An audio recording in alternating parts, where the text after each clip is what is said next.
Every year, on or around January the 25th, the life and works of Robert Burns are celebrated the world over.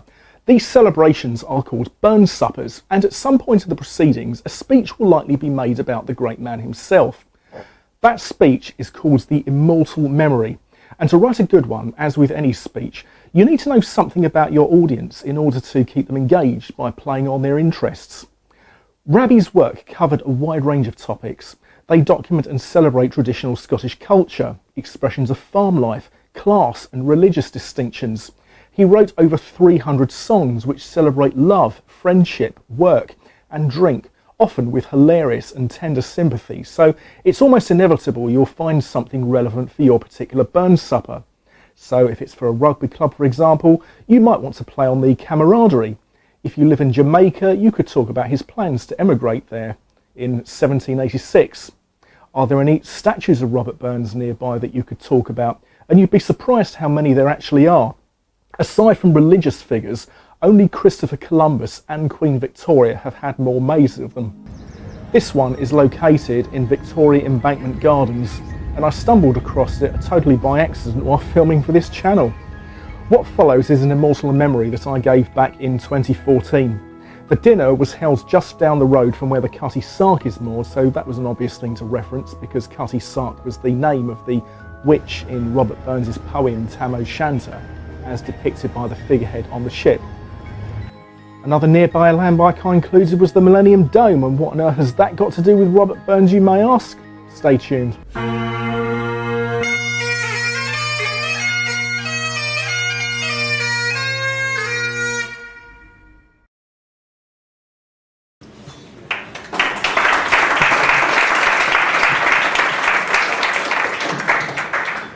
Thank you, ladies and gentlemen. I'd like to thank Nigel for such a warm and much appreciated introduction.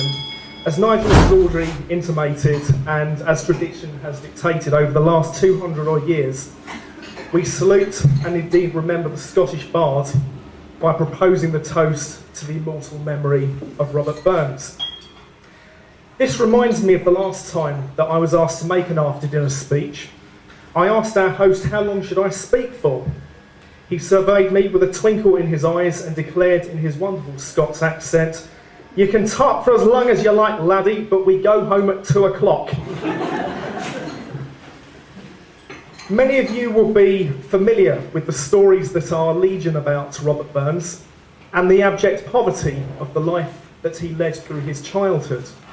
The young Rabbie, being the eldest boy of the family, worked alongside his father on a succession of small holdings that offered little or no return on the back-breaking toil that was the lot of the tenant farmer in Scotland. We need to bear in mind too that despite the hardship of that life, our Rab was a keen scholar and was taught to read from the Bible by his God-fearing father. The local farmers formed a collective and paid for one John Murdoch, a teacher, to tutor their sons. It was this, and the diet of endless stories of ghosties, ghoulies, and things that go bump in the night, told by an elderly friend of his mother, that fires the fertile imagination of the ploughboy poet. It is with this in mind that I offer you my own perspective on the legacy that this great man left us. And I'd like to begin by sharing a story with you about a vicar who was delivering a sermon at church one Sunday. He said to his congregation, "Put up your hand if you're perfect." Well, of course, nobody in that pious congregation put their hand up. Nobody that was except for one man who was seated right at the back. "So you're perfect then?" asked the vicar. "Oh no," replied the man, "I'm not perfect. I'm putting up my hand on behalf of my wife's first husband, and I'm always being told how perfect he was." Well, we all have our faults, and Robert Burns was certainly no exception. But yet he must have done something right, because 10,000 people showed up at his funeral. In fact, some accounts say that it was even 12,000. Most of them husbands making sure it was really him. The author Carol McGurk simply summed it up in the best way that I've ever seen. She has written several books on Robert Burns, and she said this, that Burns is the only great poet ever to emerge from the British peasant class. Now, I believe that it would be unfair to judge Robert Burns by today's standards. When he was born on the 25th of January 1759, attitudes were very different. There was a farming revolution going on. The population was increasing, inflation was rocketing, formal education was for but a few, and then on top of all of this was the issue of gender equality, or rather inequality. But I wonder how many men here this evening could argue that their own attitudes towards women have not changed over the past 20 years. So why should Robert Burns be judged so harshly? There are still many acceptable forms of inequality in our own times. I can think of a few. He loved women. He loved women a lot. He loved a lot of women a lot. I suppose if Robert Burns were alive today, the Child Support Agency would have a field day. Rabbie embarked on a relationship with the separated Angus MacLeod, or Nancy to those who knew her, and they exchanged passionate letters under pseudonyms. Burns called himself Sylvander, and Nancy called herself Clorinda.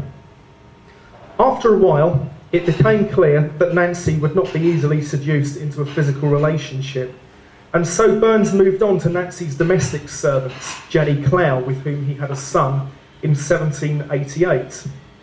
He also had an affair with a servant girl, Margaret May Cameron.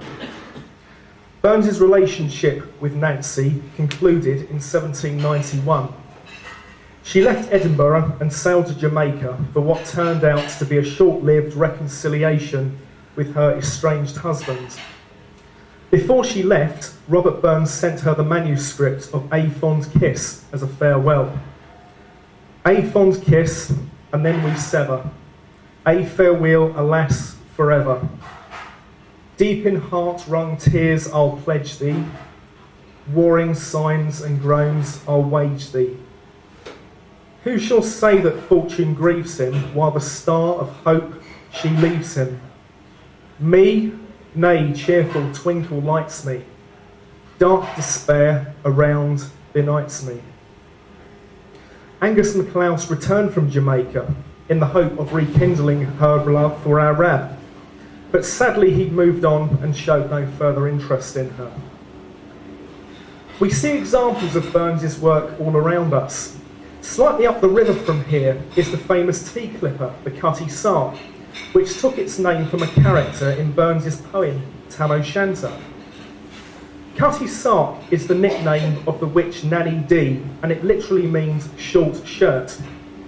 In the poem, she wore a linen sark or undergarment that she had been given as a child, which explains why it was cutty, or in other words, far too short. The erotic sight of her dancing in such a short undergarment causes the drunken Tam to cry out, "Weel done, Cutty Sark!" By doing this, he draws attention to himself. The dancing stops abruptly, and the witches chase him and Meg to the River Doon. The witches cannot cross the water, but they come so close to catching Tam and Meg that they pull Meg's tail off just as she reaches the bridge over the Doon. First published in 1791, Tam O'Shanter is one of Burns's longer poems, and yet it was written in only a day. It employs a mixture of Scots and Standard English, but it's still not clear, however, and seems a little ironic as to why a ship would be named after somebody who couldn't swim. However, no matter what the context, the work of Robert Burns stands up to the closest scrutiny and is universally acknowledged as that of a genius. Some 3,600 plus books about him or his works can be found at the National Library in Glasgow. You see, Burns knew how to communicate with his readers, and as we read his poems, we very quickly realise that we are included in the conversation.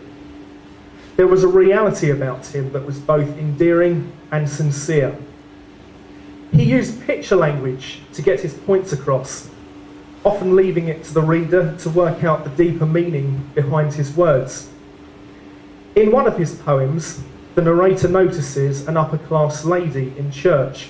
with a louse that is roving around her bonnet.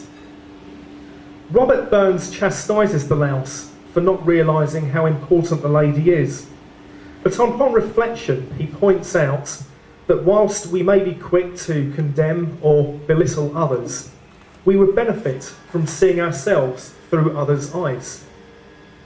And Burns wrote Scots Wha Hae, which served as an unofficial national anthem of Scotland for centuries.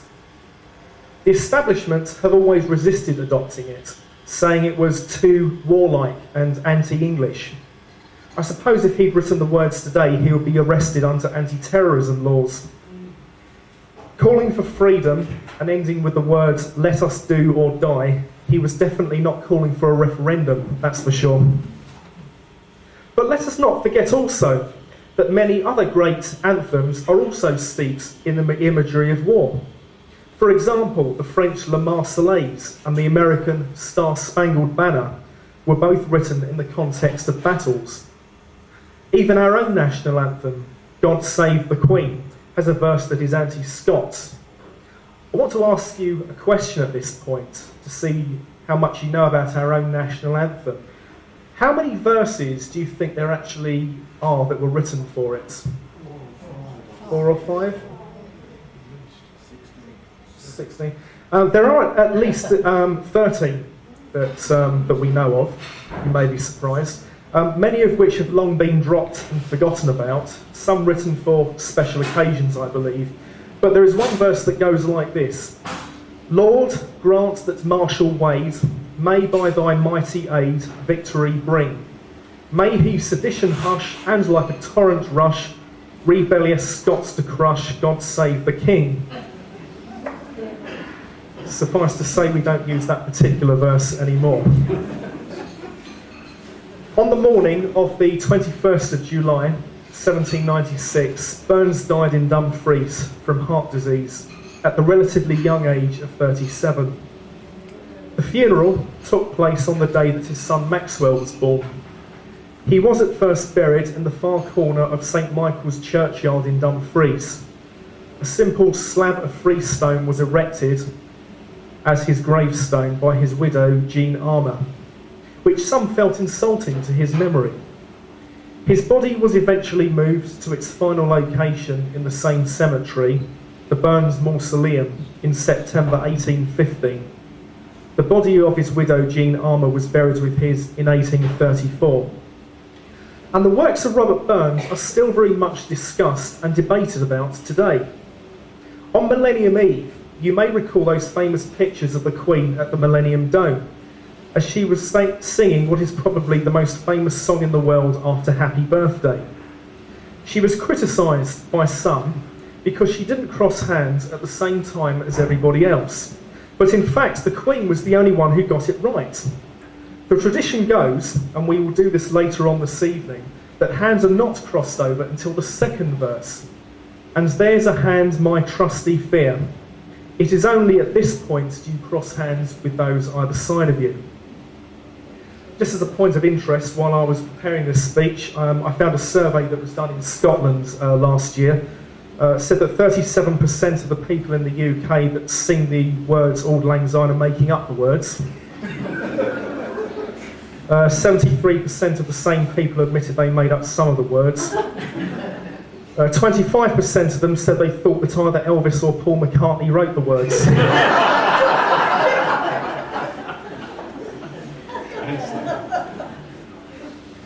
So why are we here tonight? Yes, we're celebrating the life of a great Scottish bard, but that's not the only thing we're celebrating. Every year, there are more Burns suppers held outside Scotland than in. Why? Because Burns Night is a celebration of what it is to be human. Can you imagine Scotland without Burns? Can you imagine Burns without passion? In conclusion then, there is an old Mexican tradition concerning death that says that you die 3 times. The first time you die is when you cease to breathe. The second time is when you're dead.